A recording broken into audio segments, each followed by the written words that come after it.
Yo mes petits potes, j'espère que vous allez bien. Aujourd'hui une nouvelle vidéo et comme vous le voyez sûrement dans mes oreilles, j'ai les AirPods Pro.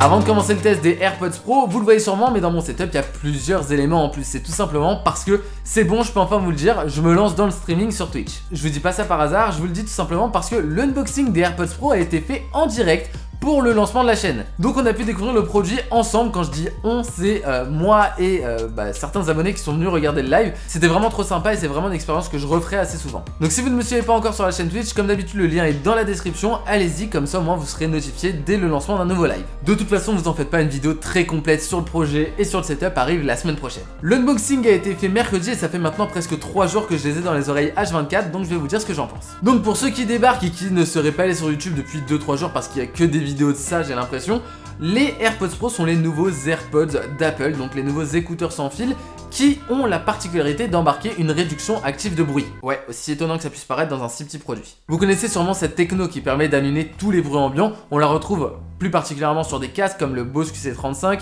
le Sony NDR XM3 ou plus récemment le Sennheiser Momentum 3. Contrairement aux AirPods classiques, les AirPods Pro sont des intra-auriculaires, c'est-à-dire qu'au bout de l'écouteur, on va avoir un bouchon en silicone qu'on va devoir s'enfoncer dans l'oreille. Rien à dire sur cette solution, c'est clairement la meilleure pour tout d'abord isoler l'utilisateur des bruits ambiants et surtout permettre une meilleure écoute. Malheureusement, les intra-auriculaires, on est plusieurs à ne pas les supporter. Je dis bien on parce que moi le premier. J'ai vraiment espéré qu'Apple sorte un concept d'intra-auriculaire qui aurait seulement un bout en silicone qui viendrait se poser juste à la base de l'oreille, mais on est clairement sur des intras, tout ce qu'il y a de plus classique. Pour commencer, dans la boîte des AirPods, comme pour tous les intra-auriculaires, on va avoir plusieurs bouchons d'oreille, small, medium, large, pour les adapter à n'importe quel type d'oreille. Le truc très sympa et que je n'ai jamais vu ailleurs, c'est que dans les réglages Bluetooth des AirPods, on va pouvoir faire un test pour voir si les bouchons qu'on a choisis sont les bons par rapport à nos oreilles. En gros, on va avoir une petite musique qui va se lancer et après quelques secondes, l'iPhone va nous dire si les bouchons qu'on a choisis sont les bons ou pas et surtout si les écouteurs sont bien placés. Ça, c'est super bien pensé parce que si vous n'avez jamais utilisé d'intra, il faut savoir que si vous choisissez un bouchon qui ne correspond pas à votre oreille, l'isolation et le son peuvent être impactés, et très fortement en plus. Le gros avantage des AirPods Pro, c'est qu'on est sur un produit Apple et donc parfaitement associé à tout l'écosystème. La puce H1 présente dans de si petits écouteurs, je me répète, permet dès l'ouverture de la boîte de les associer à son appareil, que ce soit un iPad ou un iPhone, et ça c'est clairement trop pratique, mais on le connaît déjà si on a eu des AirPods par exemple. Des AirPods ou un produit Beats équipé de la puce bien sûr. Commençons avec le boîtier des AirPods Pro. Vous savez, ce boîtier tellement petit qui nous permet d'avoir nos AirPods tout le temps sur nous sans même nous en rendre compte. Contrairement au boîtier des AirPods 1 ou 2, le boîtier des AirPods Pro se tient à l'horizontale et non plus à la verticale. Certes, il est un peu plus grand que celui qui est juste derrière moi, mais ne vous en faites pas, il rentre parfaitement dans la petite poche du jean et c'est clairement le plus important. Sous le boîtier, on va retrouver un port Lightning. Et oui, toujours lui, toujours là. On est encore sur un produit estampillé Pro par Apple qui n'a pas d'USB-C. iPhone 11 Pro, Lightning. AirPods Pro, Lightning. iPad Pro, USB-C. MacBook Pro, USB-C. Les gars, je sais que vous voulez écouler vos stocks de Lightning, mais dépêchez-vous de nous mettre de l'USB-C partout, c'est plus possible là. Bon, heureusement, ce boîtier il est compatible charge sans fil Qi, donc on a juste à le poser sur notre chargeur sans fil et ça va recharger. Au final, je vais jamais brancher ce boîtier. Truc plutôt sympa quand on est limite niveau autonomie, c'est que 5 minutes de charge dans le boîtier permet de récupérer 1 heure d'autonomie. C'est clairement super impressionnant quand on voit la taille de la boîte et des AirPods. Une fois qu'on ouvre le boîtier des AirPods Pro, on retrouve nos beaux et surtout minuscules AirPods Pro. Bon, une fois n'est pas coutume, je vais parler d'un mème que j'ai vu sur internet. Clairement, ce design me fait penser à un chétiflore, c'est trop marrant. Je sais pas ce que vous en pensez, mais je trouve le design du produit vraiment très réussi. Une fois en main, le produit est vraiment minuscule, je me répète, mais la tige de ces écouteurs est limite divisée par 2 par rapport aux AirPods 1 ou AirPods 2. D'ailleurs, on va continuer avec ces tiges, on a plusieurs changements par rapport aux AirPods 1 ou aux AirPods 2. Par rapport aux AirPods 1 ou 2, à la base de la tige, on ne retrouve pas de micro, on va seulement retrouver les connecteurs de charge métallique, et c'est très discret, très design. Le fameux micro, il est passé où? Il a été déplacé en haut de la tige, là, le petit trait noir. D'ailleurs, fun fact, mais dans cette petite barre noire là à l'intérieur, on va avoir une sorte de petite ventilation qui va permettre de laisser circuler l'air dans l'oreille une fois qu'on aura le AirPods. Car oui, si vous n'avez jamais essayé d'intra, il faut savoir qu'une fois que vous avez les deux oreilles bouchées, il y a comme une sensation de pression qui se fait ressentir Là, selon Apple, avec cette petite ventilation, on aurait à peu près la même pression quand on les a et quand on les a pas. Donc ça permettrait d'éviter cette gêne. Spoiler, moi je la ressens toujours. Et enfin, à la base de la tige, on va retrouver un petit renfoncement où on aura juste à appuyer pour effectuer plusieurs actions. Truc plutôt sympa, c'est que dans ce renfoncement, quand on va appuyer, on va avoir une petite vibration, un retour haptique qui va nous donner la sensation d'appuyer sur un bouton alors qu'on n'en a clairement pas sur la tige. Franchement, ce produit est bien foutu. Un appui long, environ 2 secondes, va permettre de changer de mode de contrôle de bruit. On va passer du mode transparent au mode suppression de bruit, donc ça on en reparle juste après.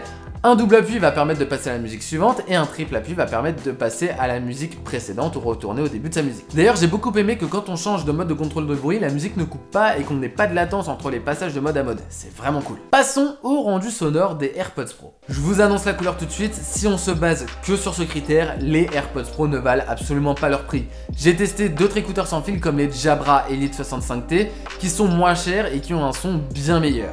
Mais je vous apprends rien, les AirPods classiques, que ce soit les 1 ou les 2, ne valent pas leur prix aussi par rapport au rendu sonore du produit. Le prix de ces produits est fixé par rapport à la taille, l'encombrement, les technologies à l'intérieur, une puce H1 ou encore une réduction active de bruit et enfin le son. Maintenant qu'on a posé la base, je peux vous parler du rendu sonore du produit. Sans la réduction active de bruit, je trouve que le son est plutôt pas mal, les voix sont bien définies, on retrouve pas mal de basses qui, au final, peuvent cacher les quelques défauts qu'on peut entendre ci et là. Au final, on se retrouve avec une approche assez similaire aux AirPods 1 ou 2 malgré un son bien meilleur. On a un son plus net et mieux défini, c'est clair. Sans réduction de bruit activée, le fait que ce soit des intras va permettre à l'utilisateur d'être isolé des plus gros bruits agressifs. Donc ça, c'est pas mal. Avant de passer au prochain mode de contrôle de bruit, je tiens à féliciter Apple sur la similitude du rendu entre chaque mode. L'empreinte sonore sera sensiblement la même, bien que l'on notera quelques différences, mais vraiment très légères. Le mode transparent, grâce au micro des AirPods Pro, va permettre de capter tous les bruits ambiants et de les rebalancer dans les oreilles de l'utilisateur pour qu'il ne soit pas coupé du monde extérieur. Ça peut être très pratique dans la rue, histoire de pas traverser et se faire renverser par un bus, ou encore simplement au bureau si on a un collègue qui va nous parler. En général, si on a des intras qui n'ont pas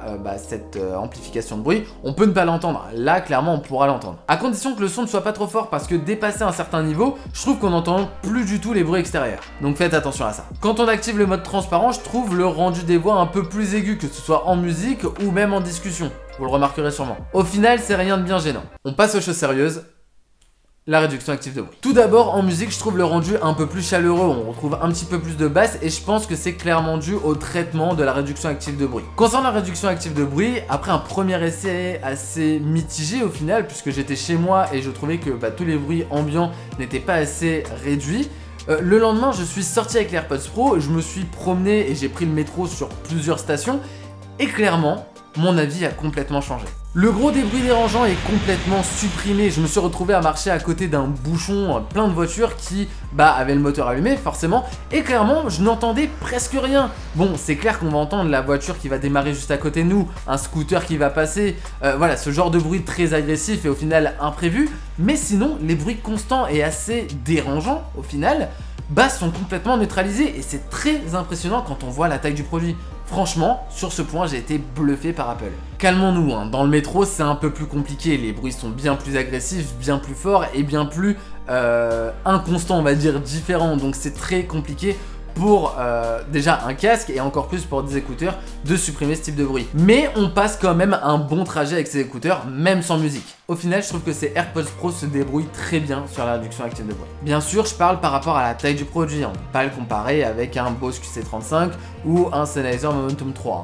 Point intéressant qui montre à nouveau qu'Apple a le souci du détail, c'est qu'on n'est pas obligé d'aller dans les réglages pour gérer les différents contrôles de bruit. Il suffit de se rendre sur le Control Center, de Force Touch sur la barre de volume et de changer les différents modes de contrôle de bruit. Concernant le rendu des appels téléphoniques, j'ai passé plusieurs coups de fil et toutes les personnes m'ont dit qu'ils ne voyaient absolument pas la différence quand j'avais ces AirPods, les AirPods 1 ou 2 ou encore mon téléphone. Donc clairement c'est un très bon point parce que j'adore téléphoner avec les AirPods. Petit plus, les AirPods Pro ont la certification IPX4 qui permet de résister à la sueur, à la pluie, à ce genre de choses.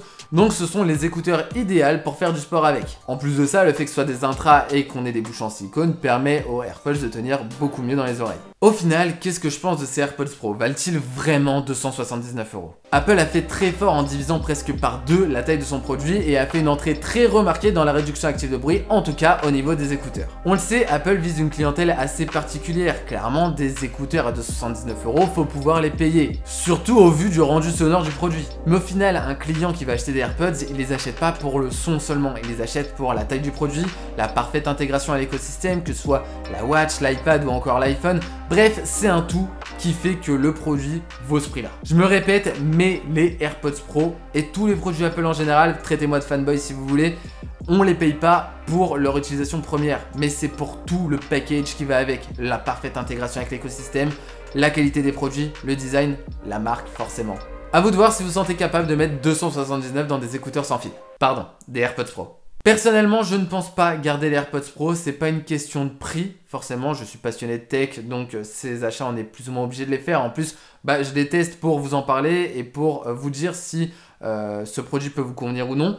Clairement, moi c'est pas le cas. Ces intras, je les ai depuis 2 jours et je suis quelqu'un qui ne supporte pas les intras. Je commence déjà à ressentir des gènes et quelques acouphènes. Donc clairement, c'est pas pour moi. C'est tout pour mon test des AirPods Pro. J'espère vraiment que cette vidéo vous a plu. Comme d'habitude, si c'est le cas, n'hésitez pas à soutenir la chaîne parce que clairement, faire des achats à plus de 300 € pour faire une vidéo, faut rentabiliser derrière. Donc si vous voulez m'aider, n'hésitez pas à liker la vidéo et à vous abonner à la chaîne. C'est très important pour le développement. Et moi, je vous dis à très vite pour une nouvelle vidéo. Des bisous!